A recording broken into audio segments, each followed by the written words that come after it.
Hey everybody, a little bonus section here, part 3 of Where Are You Going, Where Have You Been? I thought I'd just cue up quickly Bob Dylan. Most of you know who Bob Dylan is. Cue up his It's All Over Now, Baby Blue. Hopefully you can hear it a little bit.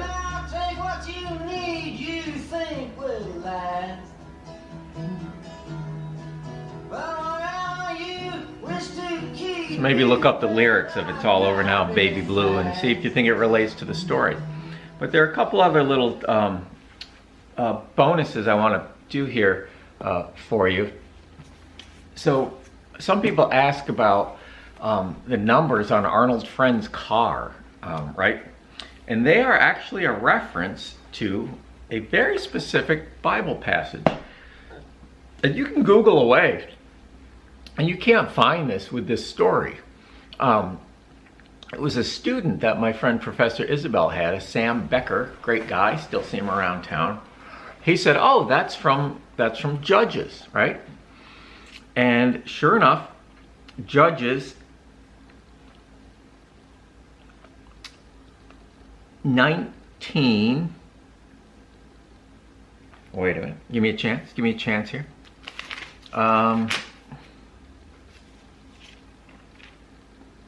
Yes, Judges 19. The book of Judges, chapter 19 in the Bible. In those days, before Israel had a king, there was a Levite living far back in the hill country of Ephraim. He took a girl from Bethlehem in Judah to be his concubine. You know what a concubine is. But she became angry with him, went back to her father's house in Bethlehem, and stayed there 4 months. The man decided to go after her and try to persuade her to return her home. He took a servant, 2 donkeys. The girl showed the Levite into the house, etc., etc.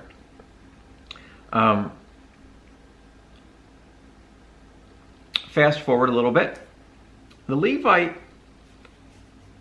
Judges 19:16.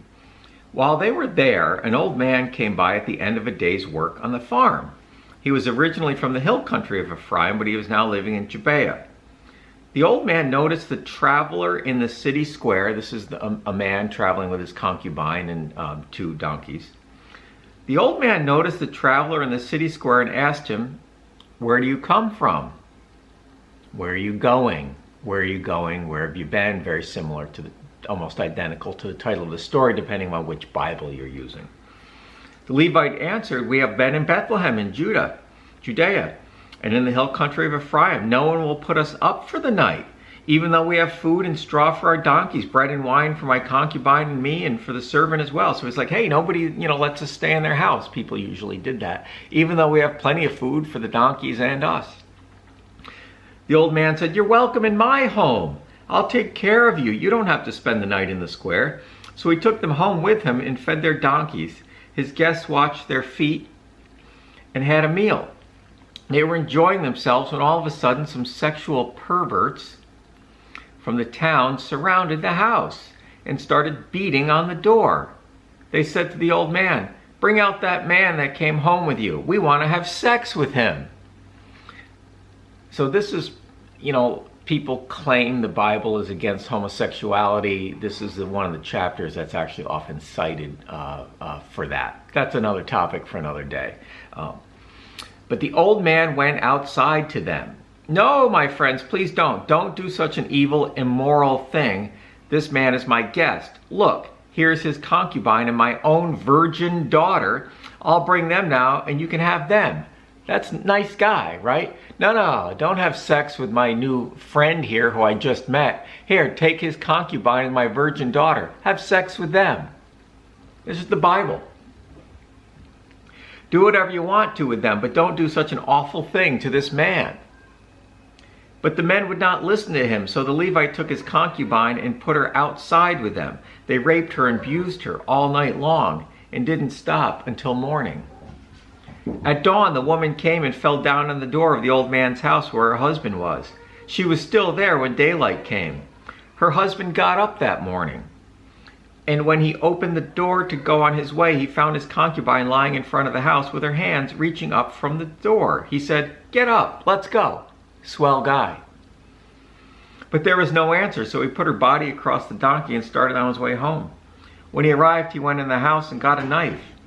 he took his concubine's body, cut it into 12 pieces, and sent one piece to each of the 12 tribes of Israel. Everyone who saw it said, "We've never heard of such a thing. Nothing like this has ever happened," etc., etc. So Joyce Carol Oates making an obvious reference to this Bible story, an allusion is the proper literary term. And it's a story of a woman, two women in this case, who were treated purely as sex objects. One by her father, the other by her, I don't know what her concubine, her guy. And then they throw them outside as sex objects so that these guys will have sex with them instead of with the other man. Pretty brutal stuff, right? And this story references these women who we know nothing else about them, their personality. These guys we find in, they're fairly well developed characters in this very, very short story. The women, just objects of sexual desire. And I think that's one of the things Joyce Carol Oates is pointing out.